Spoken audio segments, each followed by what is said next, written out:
titiklah garis keturunan ibu. Ternyata belum dikerjakan. Terus saya bilang, saya punya jam kematian loh.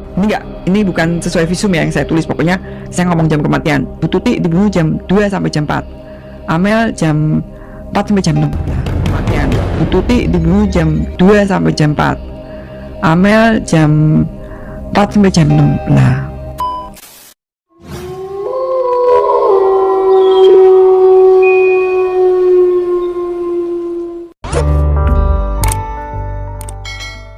kita kembali ke dalam pengawalan kasus Subang ya.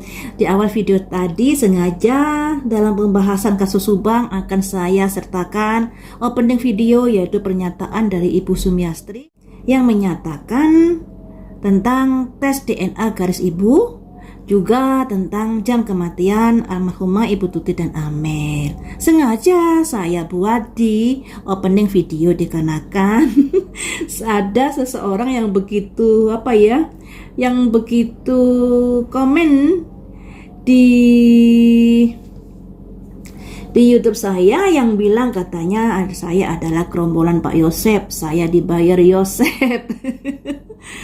Ya, saya sudah menghalangi penyidikan kepolisian dan lain sebagainya. Ya, terserahlah, yang namanya seseorang itu memiliki wawasan yang berbeda-beda ya.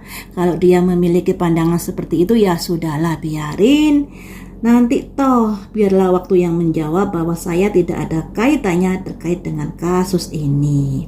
Nah, ada kabar-kabar baru lagi ya teman-teman. Saya baca di Tribun News Bogor, dan di sini ada fotonya Mbak Suci. Ternyata mungkin Mbak Suci yang meliput ya, sumber dari Mbak Suci kemudian diunggah dari Tribun News Bogor, yang mengatakan bahwa ternyata selama ini kan banyak orang yang menuduh Ibu Mimin sudah menguasai sofa dari Ibu Tuti.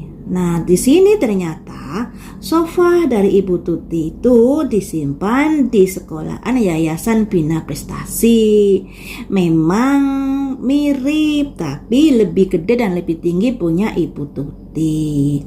Dan di sini juga ada penjelasan dari pengacaranya Yoris yang mengatakan memang sofa dari Ibu Tuti disimpan di Yayasan Bina Prestasi. Nah, di sini loh, kenapa sih ya kok begitu percayanya Pak Polisi dengan omongan seseorang yang mengatakan bahwa sofa Ibu Tuti sudah di rumah Ibu Mimin.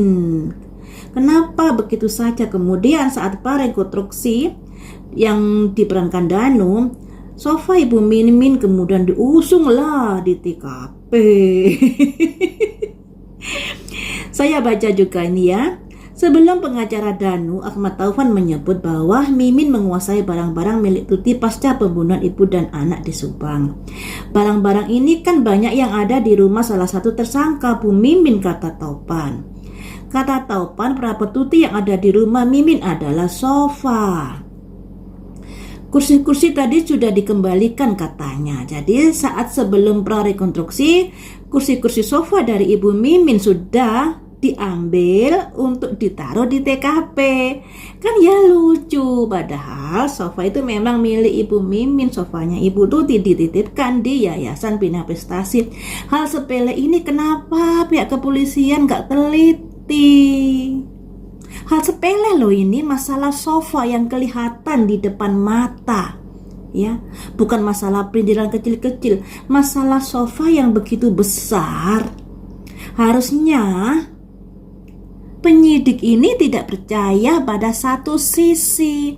Harusnya ada cross check langsung. Misalnya mungkin saat mengambil sofa itu pastinya Ibu Mimin kan ditanyain. Nah, kalau Ibu Mimin gak ditanyain ya juga sungguh terlalu. Andai kata Ibu Mimin ditanya, ya apa ini benar sofamu? Terus Ibu Mimin bilang, ini sofa saya bukan sofa Ibu Tuti. Harusnya pihak polisi ada kecurigaan. Kenapa beda pendapat antara Bu Mimin dengan keterangan saksi Danu?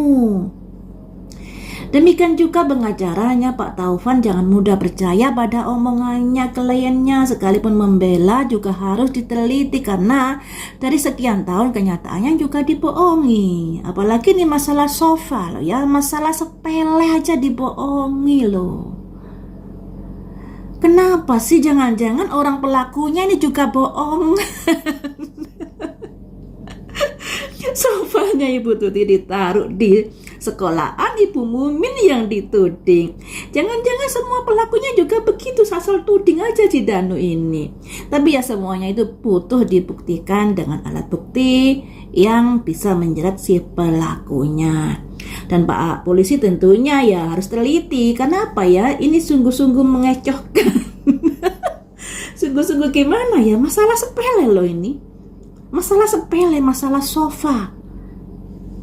Perabotan gede. Ya mungkin mungkin Danu hanya sekilas melihat, oh sofanya Bu Mimin sama seperti sofanya Uwak Tuti, Ibu Tuti. Jangan-jangan sofanya ditaruh di rumahnya Ibu Mimin. Nah, haruskah percaya begitu saja pada pernyataannya Danu? Pada penglihatan Danu sampai pengacaranya juga ikut-ikut percaya. Kalau hal seperti ini kan juga gimana ya? Ini masalah sepele loh ya. Apalagi sofanya Bu Mimin langsung diangkut di tempat TKP. Aduh, kenapa sih bisa begitu? Sangat disayangkan sekali loh ya. Ini sama saja mencoreng muka di muka sendiri. Karena ketidaktelitian loh ya.